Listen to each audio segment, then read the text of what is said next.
Hilary Creagh. Thank you, Mr. Speaker. And as we approach the witching hour, we're all still here, present and correct. And I shall try and. I've never spoken in this chamber after midnight, so I feel like there may be a pumpkin, some small white mice that will come out. Perhaps they come out later. I don't know how the pest control is doing. Let me start with that woke you all up. A phrase in French. Qui sème le vent récolte la tempête. If you sow the wind, you reap the whirlwind. And we are in this debate, in this position, in this Parliament, with no good options before us. We have only bad options and less bad options after two years of negotiating what I believe has always been a fantasy Brexit. And I think David Cameron has a huge amount to answer for. I think he opened the Pandora's box of English nationalism with his promise of a referendum, and that genie cannot now easily be put back in the bottle. And I think that the Europe issue, which has defeated every Tory Prime Minister since Edward Heath, Thatcher, Major and Cameron have all left because of Europe, and I fear that this Prime Minister may well be undone by it as well. Let me be clear, I will not be voting for the government's draft agreement. I did not vote to hold the referendum. I voted to remain. I'm one of only 3 Labour MPs from Leave seats to vote against triggering Article 50. I was concerned the government had no idea of what it was doing. I feared they'd call a general election, waste valuable negotiating time, and so it came to pass. An election, so let's not forget, crush the saboteurs. MPs in this House were called Luddites, people who wanted to disrupt democracy. But the election didn't crush the saboteurs. The election was tough, but not on those who, like me, opposed the government's approach to Brexit, but it was tough on the causes of Brexit.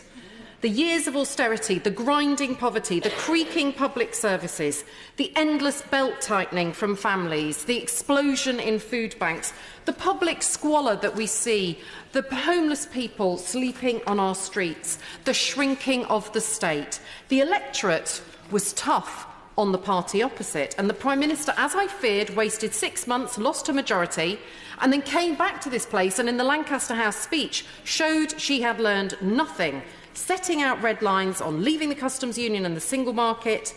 And so, one by one, the promises of the Leave campaign have, like an onion peel, fallen away, leaving the people with tears, with broken promises and less trust in politicians than ever before. A political declaration, 585 pages, full of hope and exploration and best endeavours, warm words, but actually signifying very little, and which placed the UK firmly as the weaker negotiating partner after we leave. We're removed from all EU databases, and we have the prospect of a backstop border in the Irish Sea. And the minutes that were issued after the EU's Council approval of the withdrawal agreement, the so-called interpretative declaration, so a bit like the Prime Minister who has to come and translate it all for the House of Commons, the EU Council also has to translate what they really mean for Spain and Cyprus, and says that interpretative minute says Article 184 of that agreement only states that we should use our best endeavours to cover the territory named in Article 3. And what is the territory named in Article 3?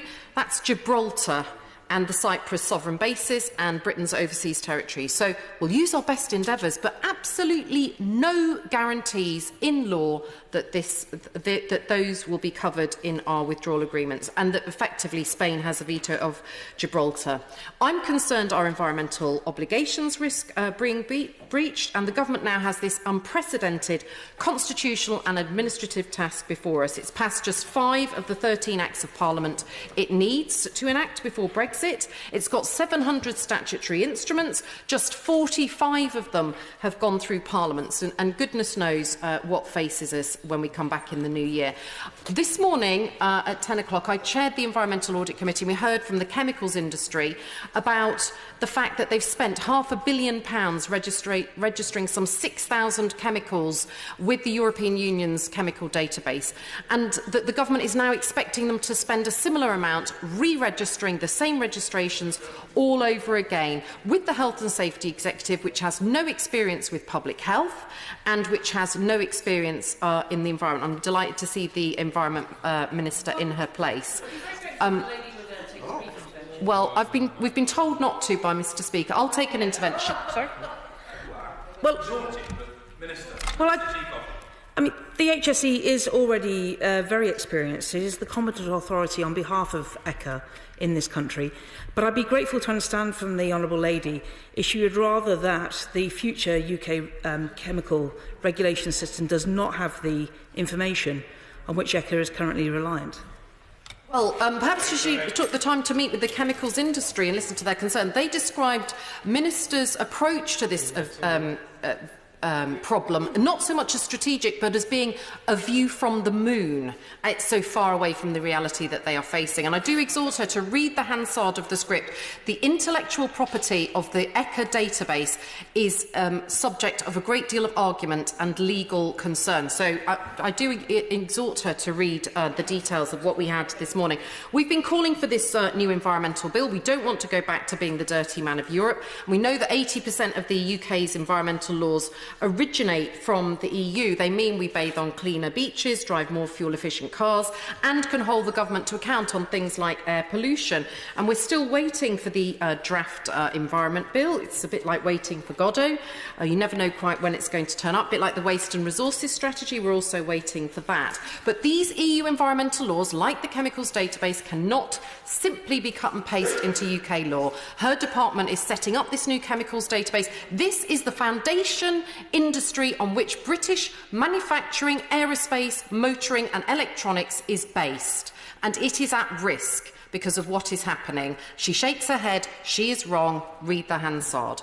And these regulations are brought to life when they are held by regulators, the Commission and the ECJ, and backed up by sanctions. And her proposals do not allow stakeholders and the public to have a say in which chemicals are approved and not approved.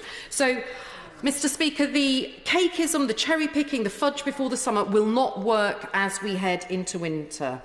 We've promised this brave new world of free trade areas, but what the Prime Minister doesn't tell people is that it means less free trade with our nearest neighbour. It means shrinking our economy, and it means a backstop down the environment, down the Irish Sea. For the last 40 years, we've worked together with our partners and allies to develop great social standards, great environmental standards, and the EU has been the longest and most successful peace process the world has ever seen. There is no deal the Prime Minister can do that is as good as what we have now. We are living in strange days when we have a vote, 3 votes, the government vote. If I can finish, I've listened to him in respect. Calm down. We have had 3 defeats for the government in this day, and we're going through the motions. We know this deal is going down. My constituents in Wakefield were promised something totally different. The government is unable to deliver on its promise. That is why we need to put this decision back to the people before they pay the price.